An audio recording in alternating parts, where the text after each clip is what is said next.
नमस्कार दोस्तों, जैसा कि आप लोगों ने पिछले वीडियो में मैलांचल जो आंचलिक उपन्यास है फणीश्वर नाथ रेणु जी का, उसका अध्याय पहला भाग आप लोगों ने पढ़ लिया होगा।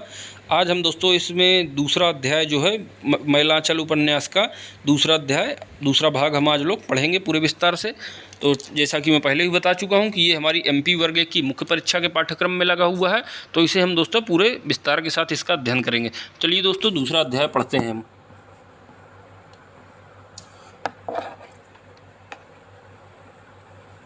पूर्णिया जिले में ऐसे बहुत से गांव और कस्बे हैं जो आज भी अपने नामों पर नीलहे साहबों का बोझ ढो रहे हैं। वीरान जंगलों और मैदानों में नील कोठी के खंडहर राही बटोहियों को आज भी नील युग की भूली हुई कहानियां याद दिला देते हैं। गौना करके नई दुल्हन के साथ घर लौटता हुआ नौजवान अपने गाड़ीवान से कहता है, जरा यहाँ गाड़ी धीरे धीरे हाँकना, कन्या का मतलब दोस्तों दुल्हन होता है। कन्या साहब की कोठी देखेंगी। यहीं से मके साहब की कोठी, वहाँ है नील महने का मौज। नई दुल्हन ओहार के पर्दे को हटाकर घूंघट को जरा पीछे खिसकाकर झांकती है। झरबेर के घने जंगलों के बीच ईंट पत्थरों का ढेर, कोठी कहाँ है? दूल्हे का चेहरा गर्व से भर जाता है। अर्थात हमारे गांव के पास साहब की कोठी थी, यहाँ साहब मेम रहते थे। गंगा स्नान करके लौटते हुए तीर्थ यात्रियों की बैलगाड़ियाँ यहाँ कुछ देर तक रुक जाती हैं। गाड़ियों से युवतियाँ और बच्चे निकलकर डरते डरते खंडहरों के पास जाते हैं। बुढ़िया जंगलों में जंगली जड़ी बूटी खोजती है। ऐसा ही एक गांव है मेरीगंज, रौतहट स्टेशन से 7 कोस पूरब, बूढ़ी कोसी को पार करके जाना। कोसी मतलब नदी है दोस्तों। बूढ़ी कोसी को पार करके जाना होता है। बूढ़ी कोसी के किनारे किनारे बहुत दूर तक ताड़ और खजूर के पेड़ों से भरा हुआ जंगल है। इस अंचल के लोग इसे नवाबी तड़बन्ना कहते हैं। किस नवाब ने इस ताड़ के बंद को लगाया था कहना कठिन है, लेकिन बैसाख से लेकर आषाढ़ तक आसपास के हलवाहे चरवाहे भी इस वन में नवाबी करते हैं। 3 आने लबनी ताड़ी, रोकसाला मोटर गाड़ी, अर्थात ताड़ी के नशे में आदमी मोटर गाड़ी को भी सस्ता समझता है। तड़बन्ना के बाद ही एक बड़ा मैदान है जो नेपाल की तराई से शुरू होकर गंगा जी के किनारे खत्म हुआ है। लाखों एकड़ जमीन, वंध्या धरती का विशाल अंचल। इसमें धूप भी नहीं पनपती है। बीच बीच में बालूचर और कहीं कहीं बेर की झाड़ियाँ। कोस भर मैदान पार करने के बाद पूरब की ओर काला जंगल दिखाई पड़ता है। वहीं है मेरीगंज कोठी। आज से करीब 35 साल पहले जिस दिन WG मार्टिन ने इस गांव में कोठी की नींव डाली, आसपास के गांव में ढोल बजवा कर ऐलान कर दिया, आज से इस गांव का नाम हुआ मेरीगंज। मेरी मार्टिन की नई दुल्हन थी जो कलकत्ता में रहती थी। कहा जाता है कि एक बार एक किसान के मुँह से गलती से इस गाँव का पुराना नाम निकल गया था। बस और जाता कहाँ है।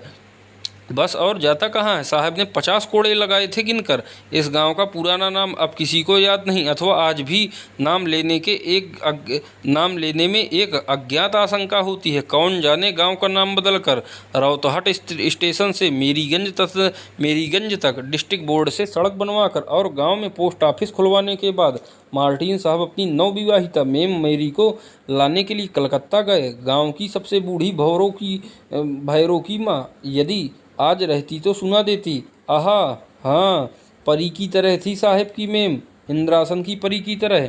लेकिन मार्टिन साहब का आयोजन अधूरा साबित हुआ। मेरीगंज पहुंचने के ठीक 1 सप्ताह बाद ही जब मेरी को जड़गिया ने धर दबाया तो मार्टिन ने महसूस किया कि पोस्ट ऑफिस से पहले यहाँ एक डिस्पेंसरी खुलवाना जरूरी था। कुनैन की टिकिया से जब तीसरे दिन भी मेरी का बुखार नहीं उतरा तो मार्टिन ने अपने घोड़े को रौतहट की ओर दौड़ाया। रौतहट स्टेशन पहुंचने पर मालूम हुआ कि पूर्णिया जाने वाली गाड़ी 10 मिनट पहले चली गई थी। मार्टिन ने बगैर कुछ सोचे घोड़े को पूर्णिया की ओर मोड़ दिया। रौतहट से पूर्णिया 12 कोस है। मेरीगंज में किसी से पूछिए, वह आपको मार्टिन के पंखराज घोड़े की यह कहानी विस्तार पूर्वक सुना देगा। जिस समय मार्टिन पुरैनिया के सिविल सर्जन के बंगले पर पहुंचे, पुरैनिया स्टेशन पर गाड़ी पहुंची भी नहीं थी, किंतु मार्टिन का पंखराज घोड़ा और सिविल सर्जन साहब की हवा गाड़ी जब तक मेरीगंज पहुंचे, मेरी को मलेरिया निकल चुका था। ट्यूबवेल के पास गड्ढे में घुसकर घुंघराले रेशमी बालों वाली सिर पर कीचड़ थोपते थोपते मेरी मर गई थी। मेरी की लाश को दफनाने के बाद ही मार्टिन पूर्णिया गया। Civil surgeon, district magistrate, district board के चेयरमैन और हेल्थ ऑफिसर से मिला। एक छोटी सी डिस्पेंसरी की मंजूरी के लिए जमीन आसमान एक करता रहा। डिस्पेंसरी के लिए अपनी जमीन रजिस्ट्री कर दी। अधिकारियों ने आश्वासन दिलाया, अगले साल जरूर डिस्पेंसरी खुल जाएगी। ठीक इसी समय जर्मनी के वैज्ञानिकों ने एक चुटकी में नील युग का अंत कर दिया। कोयले से नील बनाने की वैज्ञानिक विधि का प्रयोग सफल हुआ और नीलहे साहबों की कोठियों की दीवारें अर्राकर गिर पड़ी। साहबों ने कोठियां बेचकर जमींदारियां खरीदनी शुरू की। बहुतों ने व्यापार आरंभ किया। मार्टिन की दुनिया तो पहले ही उजड़ चुकी थी, दिमाग भी बिगड़ गया। बगल में रद्दी कागजों का पुलिंदा दबाए हुए पगला मार्टिन दिन भर पूर्णिया कचहरी में चक्कर काटता फिरता था। हर मिलने वाले से कहता था, गवर्नमेंट ने एक डिस्पेंसरी का हुक्म दे दिया है, अगले साल खुल जाएगा। कहते हैं कि पटना और दिल्ली की दौड़ धूप के बाद एक बार वह बहुत उदास होकर मेरीगंज लौटा। मेरी की कब्र पर लेटकर सारा दिन रोता रहा। डार्लिंग, डॉक्टर नहीं आएगा। इसके बाद उसका पागलपन इतना बढ़ गया कि अधिकारियों ने उसको काके काके का अर्थ होता है दोस्तों रांची स्थित पागल खाना। काके क्या है? काके है रांची झारखंड की राजधानी, वहाँ पे स्थित पागल खाना है। काके भेज दिया और काके के पागल खाने में ही उसकी मृत्यु हो गई। कोठी के बगीचे में, अंग्रेजी फूलों के जंगल में आज भी मेरी का कब्र मौजूद है। कोठी की इमारत ढह गई है। नील के हौज टूट फूट गए हैं। पीपल, बबूल तथा अन्य जंगली पेड़ों का एक घना जंगल तैयार हो गया है। लोग उधर दिन में भी नहीं जाते। कलमी आम का बाग तहसीलदार साहब ने बंदोबस्त में ले लिया है, इसलिए आम का बाग साफ सुथरा है। किंतु कोठी के जंगल में तो दिन में भी सियार बोलता है। लोग उसे भुतहा जंगल कहते हैं। ततमा टोले का नंदलाल एक बार ईंट लाने गया। ईंट के हाथ लगाते ही खत्म हो गया था। जंगल से एक प्रेतनी निकली और नंदलाल को कोड़े से पीटने लगी, सांप के कोड़े से। नंदलाल वहीं ढेर हो गया। बगुले की तरह उजली प्रेतनी। मेरीगंज एक बड़ा गांव है, 12 बरन के लोग रहते हैं। गांव के पूरब एक धारा है जिसे कमला नदी कहते हैं। बरसात में कमला भर जाती है। बाकी मौसम में बड़े बड़े गढ़ों में पानी जमा रहता है। मछलियों और कमल के फूलों से भरे हुए गड्ढे। पौष पूर्णिमा के दिन इन्हीं गढ़ों में कोसी स्नान के लिए सुबह से शाम तक भीड़ लगी रहती है। रौतहट स्टेशन से हलवाई और परचून की दुकानें आती हैं। कमला मैया के महात्म के बारे में गांव के लोग तरह तरह की कहानियां कहते हैं। गांव में किसी के यहाँ शादी ब्याह है या श्राद्ध का भोज हो, गृहपति स्नान करके गले में कपड़े का खूंट डालकर कमला मैया को पान सुपारी से निमंत्रित करता है। इसके बाद पानी में हिलोरें उठने लगती थी, ठीक जैसे ही नील के हौज में नील मथा जा रहा हो।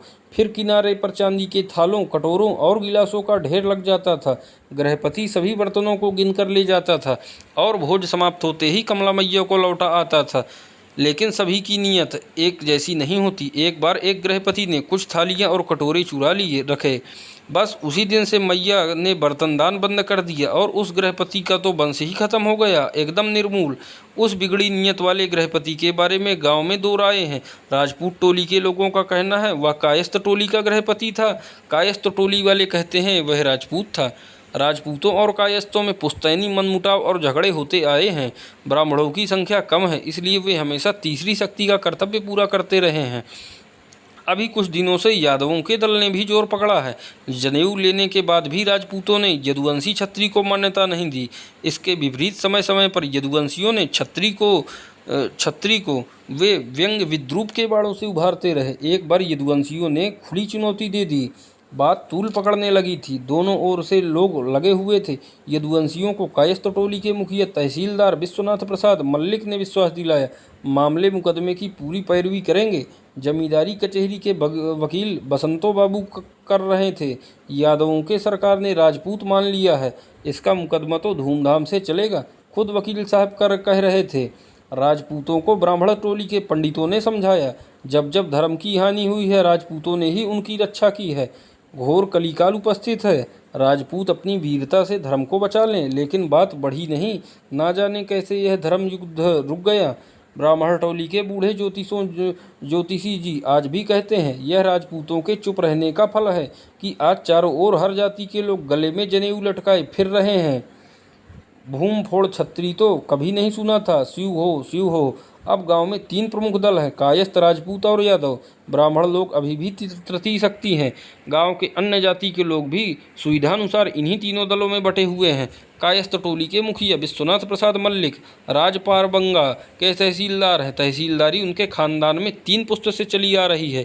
इसी के बल पर तहसीलदार साहब आज 1000 बीघे जमीन के एक बड़े काश्तकार हैं। कायस्थ टोली को गांव की अन्य जाति के लोग मालिक टोला कहते हैं। राजपूत टोली के लोग कहते हैं कैथ टोली। ठाकुर राम कृपाल सिंह राजपूत टोली के मुखिया हैं। इनके दादा महारानी चंपावती के एस्टेट के सिपाही थे और विश्वनाथ प्रसाद के दादा तहसीलदार। कहते हैं कि जब महारानी चंपावती और पारबंगा में दीवानी मुकदमा चल रहा था तो विश्वनाथ प्रसाद के दादा राज पारबंगा स्टेट की ओर मिल गए। स्टेट वालों की महारानी के सारे गुप्त कागजात हाथ लग गए और महारानी मुकदमे में हार गई। काशी जाने से पहले महारानी ने राम कृपाल सिंह के नाम अपनी बची हुई 300 बीघे जमीन की लिखा पढ़ी कर दी थी।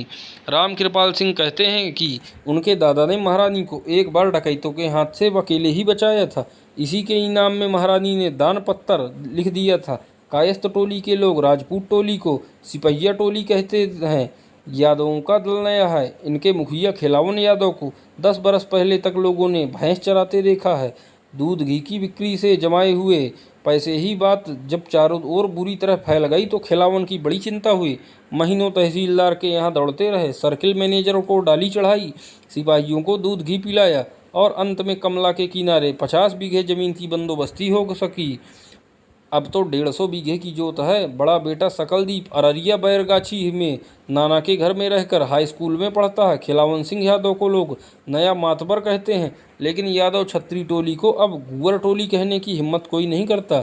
यादव टोली में 12 मास शाम को अखाड़ा जमता है। 4 बजे दिन से ही शोभन मोची ढोल पीटता रहता है। ढाक धीना ढोल के हड़ताल पर यादव टोली के बूढ़े बच्चे जवान दंड बैठक और पहलवानी के पैतरे सीखते हैं। सारे मेरीगंज से 10 आदमी पढ़े लिखे हैं। पढ़े लिखे का मतलब हुआ अपना दस्तखत करने से लेकर तहसीलदारी करने तक की पढ़ाई। नए पढ़ने वालों की संख्या है 15 है। गांव का मुख्य पैदावार है धान, पाट और खेसारी। रबी की फसल भी कभी कभी अच्छी हो जाती है। तो ये दोस्तों महिलांचल जो आंचलिक उपन्यास है इसका दूसरा भाग था। अब दोस्तों हम अगले वीडियो में इसका तीसरा अध्याय पढ़ेंगे। तब तक आप लोग विस्तार से अध्ययन करिए। तब तक के लिए धन्यवाद दोस्तों।